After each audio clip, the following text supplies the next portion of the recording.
நம்ம Ashwin sweets and snacks export பண்றதுக்கு 7373041434 மற்றும் www.ashwinsweets.com கான்டாக்ட் பண்ணுங்க. திண்டுக்கல் மாவட்டம் கொடைக்கானல் மேல்மலைப்பூண்டி கிராமத்தில் வாய்க்காலில் நீர் கசிந்து மண் சரிவு ஏற்பட்டதால் வெள்ளைப்பூண்டு பயிரிடப்பட்டிருந்த விளைநிலத்தை மண் மூடி பெரும் இழப்பு ஏற்பட்டுள்ளது. வாய்க்காலை முறையாக பராமரிக்காததே இந்த இழப்புக்கு காரணம் என விவசாயிகள் குற்றம் சாட்டியுள்ளனர். 2 நாளைக்கு முன்னாடி பாத்தீங்கன்னா நம்ம தோட்டத்துல ஒரு 2 பத்தி பூண்டு பயிரிட்டு இருந்தாங்க. அதுக்கு மேல குடிநீர் வாய்க்கால் சரியா சரி பண்ணாதனால வனத்துறையோட கவனக்குறைவால அதை சரி பண்ணாம ஒரு மாதிரி தண்ணி கசிஞ்சு 200 அடி பக்கம் மண்ணு சரிஞ்சு மண்ணு மரம் கல்ல சரிஞ்சு ஒரு 2.5-3 லட்சம் அறுவடை செய்ய இருந்த வெள்ளைப்பூடு அடியாயிடுச்சுங்க. அது ரொம்ப ஃபுல்லா டேமேஜ் ஆயிடுச்சுங்க. அது ஃபுல்லா எதுவுமே வேலை செய்ய முடியாது. வேலை செய்யறதுக்குமே இன்னும் ஒரு மாசம் ஆயிருங்க. அது சரியா நிர்வாகம் பார்க்காதனாலதாங்க மேல கவனக்குறைனாலதான் இங்க ஆயிடுச்சுங்க. ஏதாவது சரி பண்ணி கவர்மெண்ட் தான் எங்களுக்கு ஏதாவது ஹெல்ப் பண்ணி கொடுக்கணுங்க.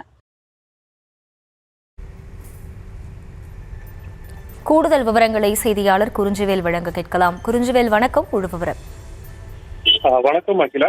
திண்டுக்கல் மாவட்டம் கொடைக்கானல் மேல்மலை கிராமங்களில் பிரதான தொழிலாக விவசாயம் செய்யப்பட்டு வருகிறது.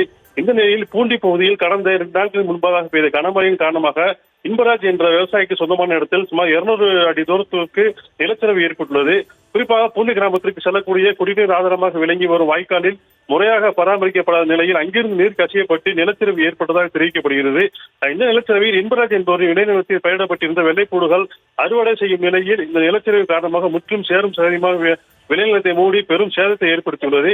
இதில் இன்பராஜுக்கு 3 லட்சம் ரூபாய் வரை விளைபயிர்கள் பாதிக்கப்பட்டுள்ளதாகவும் அதனை சரி செய்ய இன்னும் 3 மாத காலமாகும் என வருத்தத்துடன் தெரிவித்திருக்கிறார். குறிப்பாக வனப்பகுதியிலிருந்து வரக்கூடிய இந்த வடிகால் வாய்க்கால்களை எந்த ஒரு பராமரிப்பு இல்லாமல் வனத்துறையினர் அலட்சியத்துடன் செயல்பட்டு வருவதாகவும் இதனால் இதுபோல் அடிக்கடி இந்த பகுதியில் இந்த மாதிரி ஒரு நிகழ்வு நடைபெறுவதாகவும் இப்பகுதி விவசாயிகள் கோரிக்கை வைக்கின்றனர். அகிலா, விவரங்களுக்கு நன்றி குறிஞ்சிவேல். நம்ம Ashwin sweets and snacks export பண்றதுக்கு 7373041434 மற்றும் www.ashwinsweets.com கான்டாக்ட் பண்ணுங்க.